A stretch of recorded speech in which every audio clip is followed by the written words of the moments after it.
ปีสุดท้ายที่เฮาได้เฮียนด้วยกันปีสุดท้ายที่เฮาจะต้องจากกัน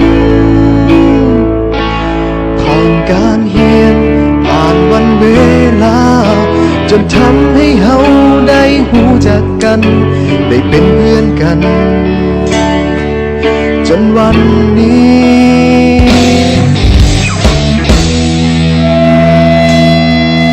มาถึงม.7 ปี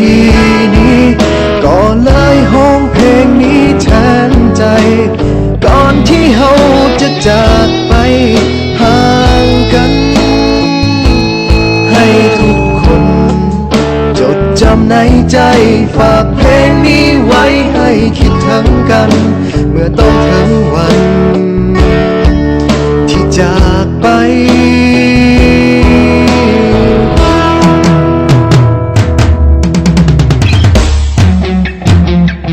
ก็เลยเขียนเพลงนี้ขึ้นมาให้ทุกคนรู้ไว้ออกมาจากหัวใจของเพื่อนคนนี้ถึงจะอยู่แห่งหนใดยังคิดถึงกันทุกวินาทีจึงขอมอบเพลงนี้แด่เพื่อนทุกคน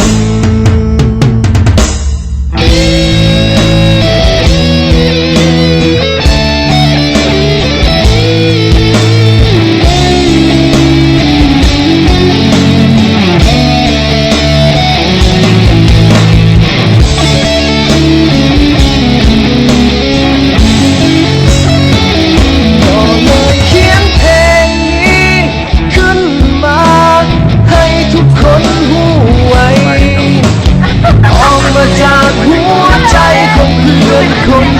นี้ถึงจะอยู่แห่งหนใดยังคิดถึงกันทุกวินาทีจึงขอมอบเพลงนี้แด่เพื่อนทุกคนสุดท้ายนี้ที่บอกเอาไว้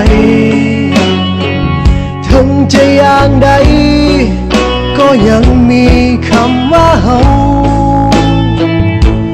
คำว่าเพื่อนในวันนี้จะบ่มีวันเก่าพวกเฮาม.7 ปีสุดท้ายคำว่าเพื่อนในวันนี้จะบ่มีวันเก่าพวกเฮาม.7 ปีสุดท้ายพวกเฮาม.7 ปีสุดท้าย